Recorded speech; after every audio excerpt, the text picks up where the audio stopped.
Friends ఈ రైడ్‌లో మనం అహోబిలం లక్ష్మీనరసింహస్వామి టెంపుల్‌కైతే వెళ్తున్నాం అనమాట. ఈ టెంపుల్‌కి వెళ్ళాలంటే మనం నంద్యాల నుంచి గాని, ఆళ్ళగడ్డ నుంచి అయితే వెళ్ళొచ్చు. నేను గిద్దలూరు, నంద్యాల రూట్‌లో అయితే వెళ్ళాను ఫ్రెండ్స్. నంద్యాల దగ్గరలో మనకు ఒక చిన్న విలేజ్ అయితే వస్తుందనమాట. ఆ విలేజ్‌లో నుంచి మనం లోపలికెళ్తే మనకి డిస్టెన్స్ అనేది చాలా వరకు సేవ్ అవుతుంది. కార్‌లో అయితే వెళ్ళలేరనమాట. బైక్ కానీ ఇలా ఉంటే వెళ్ళొచ్చు. కానీ మనకి రోడ్ అనేది కొంచెం క్లమ్జీగా ఉంటుంది. జాగ్రత్తగా వెళ్తే మనకి చాలా డిస్టెన్స్ అనేది సేవ్ అవుతుంది. డైరెక్ట్‌గా మనం అహోబిలం రూట్‌లో అయితే వెళ్ళిపోతాము. ఆల్మోస్ట్ మనకి 20 కిలోమీటర్ డిస్టెన్స్ అయితే ఉంటుంది. మెయిన్ రోడ్‌లోకి వెళ్ళిపోతాం అనమాట. మనం ఇప్పుడు నల్లమల ఫారెస్ట్‌లో అయితే ఉన్నాం ఫ్రెండ్స్. ఇదంతా మనం నంద్యాల వెళ్ళే రూట్ అనమాట. ఇదంతా ఘాట్ రోడ్ అనమాట. మనం వెళ్ళే కొద్దీ ఇలానే కొండలు, లోయలైతే కనిపిస్తుంటాయి. రోడ్లయితే చాలా దగ్గరికే టర్నింగ్స్ అయితే ఉంటాయి ఫ్రెండ్స్. మనం వెళ్ళేటప్పుడు హారన్ కొట్టుకుంటా వెళ్తే మనకి చాలా సేఫ్ అనమాట. లేదంటే ఫ్రంట్‌లో ఏ వెహికల్ వస్తుందో కూడా ఒక్కోసారి మనకు అర్థం కాదు. హాయ్! మా రిలేటివ్స్ అయితే నా కోసం వెయిట్ చేస్తున్నారు ఫ్రెండ్స్. ఎప్పుడెప్పుడు వస్తానా అని. ఫ్రెండ్స్ మీరు గనక గూగుల్ మ్యాప్స్ యూజ్ చేసి ఇక్కడికి వెళ్ళాలనుకుంటే, మీరు చాలా జాగ్రత్తగా అయితే వెళ్ళండి. ఎందుకంటే మీరు షార్ట్‌కట్‌లో గనుక వెళ్తే మీకు ఎలాంటి సిమెంట్ రోడ్ అయితే కనపడదనమాట. సో, షార్ట్‌కట్ అంతా కూడా మనకి మట్టి రోడ్ గానీ, కంకర్ రోడ్ గానీ ఉంటుంది. బైక్ మీద వెళ్ళేటప్పుడు చాలా జాగ్రత్తగా వెళ్ళాలి. లేకపోతే పంచర్ అయ్యే అవకాశం ఉంటుందనమాట. సో, నేనైతే ఆ రోడ్ నుంచి బయటకొచ్చేసి ఈ అహోబిలం రోడ్ అయితే ఎక్కేసా అనమాట. ఇక్కడి నుంచి నాకు ఆల్మోస్ట్ 12 కిలోమీటర్స్ అయితే చూపించింది. ఫ్రెండ్స్ ఇక్కడ మనకి చిన్న అహోబిలం, పెద్ద అహోబిలం అని 2 ప్లేసెస్ అయితే ఉంటాయన్నమాట. ఇక్కడ మనం ఓవరాల్‌గా 9 నరసింహస్వామి అవతారాలను అయితే దర్శనం చేసుకోవచ్చు. ఇప్పుడు నేను పెద్ద అహోబిలంకైతే వెళ్తున్నాను ఫ్రెండ్స్. రిటర్న్‌లో చిన్న అహోబిలం దగ్గర ఆగి మిగతా 3 అవతారాలని దర్శనం చేసుకొని అయితే వెళ్తా అనమాట. ఇదొచ్చేసరికి మనకి పార్కింగ్ ఏరియా అనమాట. ఇక్కడ వెహికల్స్ అనేవి పార్క్ చేసి మనం 1½ కిలోమీటర్ అయితే కాలినడకలో అయితే టెంపుల్ దగ్గరికైతే వెళ్ళాల్సి ఉంటుంది. మనందరికీ తెలిసిందే లక్ష్మీ నరసింహస్వామి ఎక్కడ వెలిసినా గానీ కొండల్లోనే వెలుస్తారనమాట. ఇదంతా దట్టమైన అడవి ఫ్రెండ్స్. ఎక్కడ చూసినా మనకి చెట్లు, కొండలు తప్పితే ఏమి కనిపించవు. చాలా పీస్‌ఫుల్‌గా ఉంటుంది ఫ్రెండ్స్ ఈ ప్లేస్ అనేది. మనకేదో ఒక తెలియని ఒక ప్లెజెంట్ ఫీలింగ్ అయితే ఉంటుందనమాట. ఫ్రెండ్స్ నేను నడుచుకుంటూ టెంపుల్ దగ్గరికైతే వచ్చేసాను. ఇక్కడ మీకు కనిపిస్తున్నాయి గదా! ఇవన్నీ మనం స్టే చేయటానికి ఉండే సత్రాలనమాట. ఇక్కడే మనకి అన్నదాన సత్రాలు గూడా ఉంటాయి. మీరు చూస్తున్నారు గదా! ఇది టెంపుల్ మెయిన్ ఎంట్రన్స్ అనమాట. ఇదొచ్చేసరికి స్వామివారి టెంపుల్ అనమాట. లోపల మనకి ఈ విధంగా అయితే ఉంటుంది. ఫ్రెండ్స్ నేను ఇందాక చెప్పాను గదా! ఈ క్షేత్రంలో మనం 9 నరసింహస్వామి అవతారాలనైతే దర్శనం చేసుకోవచ్చని. ఈ పెద్ద అహోబిలంలో మనం 6 అవతారాలనైతే దర్శనం చేసుకోవచ్చనమాట. ఇటువైపు వెళ్తే మనం పావన నరసింహస్వామినైతే దర్శనం చేసుకోవచ్చు. ఫ్రెండ్స్ మనకి టెంపుల్ పక్కనే మనం అరణ్య పర్యటన చేయటానికి దారైతే ఉంటుందన్నమాట. మనం ఈ దారిలో వెళ్తే దారిలో మనకి లక్ష్మీ నరసింహస్వామి టెంపుల్స్ అయితే కనిపిస్తూ ఉంటాయి. ఫ్రెండ్స్ ఇప్పుడు మనం వరహాలక్ష్మీ నరసింహస్వామి టెంపుల్‌కైతే వచ్చామన్నమాట. పక్కనే మనకి మాలోల లక్ష్మీ నరసింహస్వామి టెంపుల్‌కి వెళ్ళే దారైతే ఉంటుంది.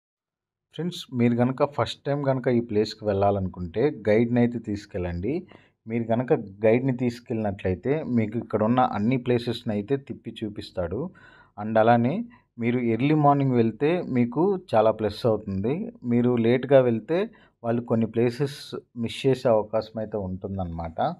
ఇక్కడే మీకు ప్రహ్లాదుడు చదువుకున్న స్కూల్ అండ్ అలానే లక్ష్మీ నరసింహస్వామి ఉద్భవించిన స్తంభం అయితే ఇక్కడ మీరు చూడొచ్చు. దాన్నే ఇక్కడ ఉక్కు స్తంభం అని కూడా అంటారు ఫ్రెండ్స్. సో ఇదొచ్చేసరికి మంచి అడ్వెంచరస్ ప్లేస్ అనమాట.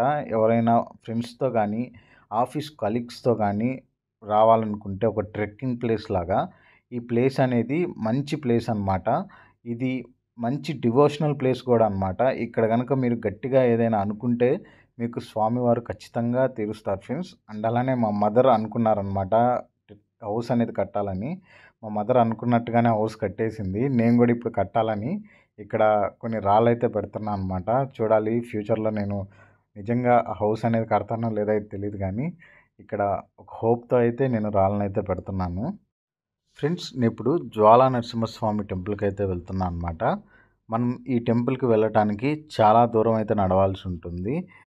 నాకైతే ఎగ్జాక్ట్‌గా తెలీదు ఫ్రెండ్స్. సో, నేను కరెక్ట్ రూట్‌లో వెళ్తున్నానా? లేపోతే రాంగ్ రూట్‌లో అయితే వెళ్తున్నా అనేది అయితే తెలీదనమాట. సో, నేను ఒక్కడినే వెళ్ళాను. ఎవరు గైడ్ గానీ, ఫ్రెండ్స్ గానీ నాతో ఎవరు రాలేదనమాట. నేను ఎప్పటినుంచో అనుకుంటున్నాను ఫ్రెండ్స్ ఈ టెంపుల్‌కి రావాలని. ఆల్మోస్ట్ 4 ఇయర్స్ నుంచి అయితే అనుకుంటున్నాను అనమాట. నాకైతే అస్సలు కుదరలేదు. సో, నేను అనుకున్నదే అనుకున్నట్టుగా బయలుదేరా అనమాట ఇంటి దగ్గర నుంచి. నేను లాస్ట్ ఒక షార్ట్ అయితే పెట్టాను. శ్రీశైలం వెళ్ళినట్లు. శ్రీశైలం వెళ్ళిన నెక్స్ట్ డే నేను ఇక్కడికైతే వచ్చాననమాట. ఇక్కడికి వచ్చాక నాకు మైండ్ అంతా చాలా పీస్‌ఫుల్‌గా అయితే ఉంది ఫ్రెండ్స్. అండ్ అలానే చాలా ప్లెజెంట్ ఫీలింగ్ అయితే అనిపించిందనమాట చాలా రోజుల తర్వాత. చాలా దూరం నడిచాక నాకొక ల్యాడర్ అయితే కనిపించింది. హమ్మయ్య! కరెక్ట్ రూట్‌లోనే వెళ్ళా అని నాకొక ధైర్యం అయితే వచ్చిందనమాట. సో, ఇలా వెళ్తే నాకు దారిలో కొంతమందైతే కనిపించారు. సో, మీరు చూడొచ్చు మనం వెళ్ళే దారంతా కూడా ఇలానే కొండలు, చిన్న చిన్న వాటర్ ఫాల్సు, నీళ్ళలో అయితే వెళ్తూ ఉండాలనమాట. ఫ్రెండ్స్ నేనిక్కడ ఒక చిన్న మిస్టేక్ అయితే చేశాను. నాతో పాటు నా బ్యాగ్‌నైతే క్యారీ చేశాను. ఎందుకంటే మీరు చూస్తున్నారు గదా! ఇక్కడ వాటర్ ఫాల్స్ చిన్న చిన్న ఫిషెస్ అయితే ఉంటాయి. వాటి కోసమని నేను మరమరాలు అండ్ అలానే మా ఫ్రెండ్స్ కోసం బిస్కెట్ ప్యాకెట్స్ అయితే తీసుకున్నా అనమాట. సో, నా బ్యాగ్‌లో నుంచి బిస్కెట్ ప్యాకెట్ ఒకటి తీసానో లేదో మా ఫ్రెండ్ అయితే ఒకటి లాక్కొని కింద పడేసింది. నా దగ్గర ఇంకో బిస్కెట్ ప్యాకెట్ ఉంటే వాటిని 2, 2గా మిగతా ఫ్రెండ్స్‌కైతే ఇచ్చేసాను ఫ్రెండ్స్. మనం జ్వాలా నరసింహస్వామి టెంపుల్‌కి వెళ్ళే దారిలోనే మనకి ఉక్కు స్తంభానికి వెళ్ళే దారి అయితే ఉంటుంది. ఫ్రెండ్స్ మనం ఇలా వెళ్ళి జ్వాలా నరసింహస్వామిని అయితే దర్శనం చేసుకొని రావచ్చు. పక్కనే మనకి ఉక్కు స్తంభానికి వెళ్ళే దారి అయితే ఉంటుంది. ఇక్కడ మనకు ఒక తాడు కనపడుతుంది కదా! ఈ తాడు సహాయంతో మనం కొండ అయితే ఎక్కాల్సి ఉంటుందన్నమాట.